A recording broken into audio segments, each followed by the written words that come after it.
Seaside, duels, heartbroken mothers, vengeful thugs. As 1923's first season comes to a close, the growing Dutton family sits more precariously than ever. If fans of Taylor Sheridan's work haven't noticed by now, one of the prevailing themes is the importance of family. From his early features like Hell or High Water to Sylvester Stallone's crime comedy Tulsa King, Sheridan's stories have almost all revolved around the power and pull of family. Nowhere is this truer than in Yellowstone and its spin-off 1923. This theme runs most obviously through the story of Jacob Dutton and his clan, and how there is nothing more that motivates the staunch patriarch than his love of his kin. He does everything for them, and them alone. The finale makes clear that families come in all manner of shapes and sizes, and it doesn't matter what shape it may be. Family is all that matters. Tragically, injustice abounds in 1923 as much as it does in the real world when the law comes to arrest rancher Zane Davis's wife for the crime of marrying a white man. At the same time, Jacob's family is falling apart, with his new niece miscarrying a pregnancy and the family home on the verge of being taken by Donald Whitfield. The word decent doesn't apply to me. While freedom to live, work, and love are generally held as fundamental human rights, 1923 takes a hard look at the many ways these needs are denied to large populations of people. By the end of Season 1, many of the characters can see that freedom is not always guaranteed. On the reservation, Tiona's fight for freedom forces her to kill, pushing back against the oppression she faces after being taken from her family and forced into a Catholic boarding school. In their attempt to take away her identity through cruelty and torture, they inadvertently unleash her inner warrior. Now, if she wants to live free, she must fight harder than ever before. Luckily, she stands alongside her rescuers, her father, and Pete Plentyclouds as they look to start a new life together while on the run from America's lawmen. The Duttons, meanwhile, face their own fight for freedom. As a new day in America dawns and more laws begin to strip them of their sovereignty, Jacob Dutton is forced to fight fire with fire. That may mean a fight in the fields with guns and guts, or it might mean a battle in the boardroom, facing off against ruthless businessmen who would use guile and cunning to take from him everything that he's built. Not long after the events of 1883, the Wild West is already fading as pioneers begin building up the West and the law starts to make its way to the frontier. By the era of 1923, however, the mountains of Montana are firmly becoming part of the modern world. Though they are still well behind the big cities like New York and San Francisco, we've seen through the course of the season that automobiles are slowly taking over for horses, and electricity is finally finding its way into homes.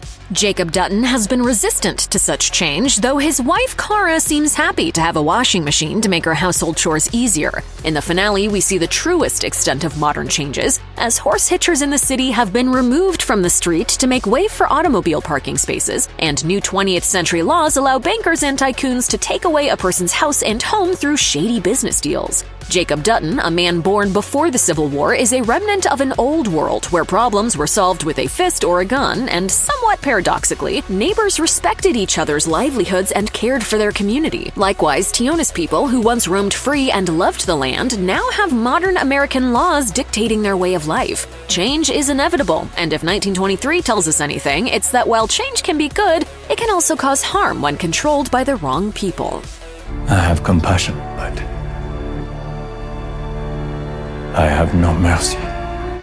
While on the run from the law throughout the later portion of Season 1, Tiona has been forced to kill several of her pursuers before she gets discovered by her father. With a U.S. Marshal on their tail, they're forced to flee to Wyoming, where they hope to join a new clan of Comanche down south and begin a new chapter of their lives. However, with so much turmoil in her young life, Tiona defies her father and begins a romance with Pete Plentyclouds, partially due to the fact that her experiences this season have taught her that tomorrow isn't guaranteed. These lessons have also been learned by the Duttons, who are ready to take matters into their own hands rather than to wait out the return of their intended savior, Spencer. With Donald Whitfield at their door, ready to take the land beneath their feet and steal the Yellowstone Ranch, and Banner Creighton ready to see them all dead in a hail of gunfire, waiting is not an option. For all of our protagonists, prosperity and survival depend on taking action immediately, because there may not be a later. This is a wisdom that Spencer and Alexandra learn earlier this season. Like Tiona and Pete, they jump headfirst into a romance because the dangers of life allow no room for patience. They were right not to waste the time, as they've been forced apart by fate by the end of the season. In the season finale, Spencer and Alexandra finally set sail for American shores, but they are forced to deal with a new problem. This time, though, it's not the harsh sting of nature that interferes with their love, but the spite of a spurned lover, Alex's former husband-in-waiting, Arthur. In the finale, it's revealed that Arthur is more than just Alex's ex-fiancé, but the Earl of Sussex, whose father is a prince in the line of succession. With all three forced together during their voyage on the RMS Majestic ocean liner, Alex is initially determined to avoid a confrontation by staying in her cabin for the entirety of their trip. But when frustrations with their situation boil over, Alex and Spencer agree that the only way to deal with their problems is head-on. Unfortunately, this leads to a new crisis as Arthur challenges Spencer to a duel on the deck. Spencer wins the day but is forced to throw Arthur overboard when the bitter ex-lover pulls a pistol, leading to the hunter's arrest and expulsion from the ship and a possibly permanent separation from the woman he loves. More than any series yet, 1923 appears to be Taylor Sheridan's way of making crystal clear how he feels about the rich and powerful. More than once, he's shown the villainous mining magnate Donald Whitfield using his wealth to attain control over others in perverse and corrupt ways. In a revealing moment, Whitfield spells out what might be the series' biggest message. Chatting with his crony, Banner Creighton, Whitfield says bluntly that true wealth isn't just being rich, it's being so rich that you can't possibly spend all of your money in your own lifetime. I could never spend all the money I've made. What I do now ensures that my great-grandchildren can't either. To achieve this generational wealth, Whitfield proclaims that he must take from those he deems unworthy, and his target is the Dutton Ranch. In one of the episode's final scenes, he even admits that he feels no need to act with honor or respect. Loud and clear, 1923 tells us that the search for power and money leads to evil, and that wealth alone is not a signal of virtue, nobility, or strength of character. By the conclusion of the first season of 1923, Jacob Dutton has found himself in a world of trouble. He's been surrounded by his enemies, the rich and powerful Donald Whitfield and the thuggish and vengeful Banner Creighton. While Jacob wants justice for the family members who Banner directly and indirectly murdered, the law is making it more and more difficult to get it. However, Jacob is far from blameless, as the feud begins when he hangs Banner's men for trespassing on his land so his sheep could graze. Jacob knows that the law isn't always about justice, and as a man of the Old West, he takes it into his own hands. This decision comes back to bite him as the case against Banner falls apart due to Dutton's hasty attempt at frontier justice. The law also isn't helping Tiona on the reservation, as it's unwilling to consider the abuse and torture she receives at the hands of the sisters at the Catholic boarding school. Likewise, Spencer's story is also marred by the corruption of law enforcement. Aboard the Majestic, Arthur's royal father uses his position to shift the law in his favor by having Spencer removed from the ocean liner and ripped from Alex's arms after Spencer defeats his son. This ship sails under a British flag, and a prince in succession has ordered you removed from the vessel. While many believe that the future is what they make it to be, many others believe destiny to be preordained. Even if we feel like we can exercise free will in the moment, Nothing Left to Lose solidifies that 1923 clearly stands in the latter camp, with its characters under the impression destiny is not something they have much of a say in. For Jack and Elizabeth, destiny has dire consequences. We learn that the attack on the ranch earlier in the season may have permanently impaired Elizabeth's ability to bear children. Following her miscarriage, she ponders what kind of life she will have if she is unable to start a family.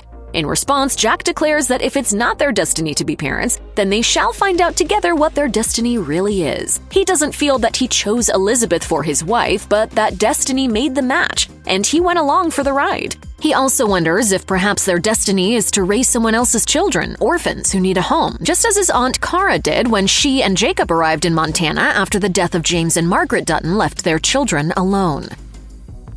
As Yellowstone has demonstrated for years, a central theme in the Dutton shared universe is that of a found family. In the parent series, we've seen this play out more than once, with son Jamie discovered to have been adopted by John Dutton as a baby. Later, he brought a wayward Rip Wheeler into the fold, if not as family, then as the next best thing. Dutton's daughter Beth, along with her husband Rip, later fostered young Carter, an orphan without a home, proving that family is built off of far more than blood. In 1923, we learn that it was Jacob and Cara who raised James and Margaret's children as their own after their deaths. What's more, in the finale, we get our first hints that this custom of caring for the unwanted and orphaned may be something of a family custom that took roots decades before the events of Yellowstone. Following Elizabeth's miscarriage, Jack Dutton suggests that rather than have their own children, their future may see them adopting children who need a home as a way of expanding their family and continuing the Dutton legacy. Could this mean that Kevin Costner's John Dutton is the child of an adopted Dutton himself? This would certainly establish a thematic link between the two series and explain John's penchant for caring for lost souls. For now, however, that's a question best left for another time. As the Beatles so fondly reminded listeners in their hit All You Need Is Love, love is a powerful and unpredictable force. Throughout season 1 of 1923, every hero has to put their faith in this joyous feeling. Jacob has mentioned repeatedly how his love for his wife Kara has kept him strong, while Jack's love for his wife Elizabeth has seen him through the death of his father. Even Tiona is finding solace in her newfound love as she escapes a life of torment and anguish. However, the lesson may have been learned best by Spencer Dutton, the prodigal son of the Yellowstone Ranch who begins the series estranged from the family and seeking his fortune a world away. Spencer never felt like he ever needed anybody but himself, but when an adventure-seeking maiden named Alexandra hitches her ride to his, he discovers the power of love and all it could help him accomplish. But he also has to deal with the dark side and the pain love can cause when it is taken away from you. Separated from Alex at the close of the finale, Spencer's desperate cries to his new wife prove that no matter what anyone takes from you, love binds forever.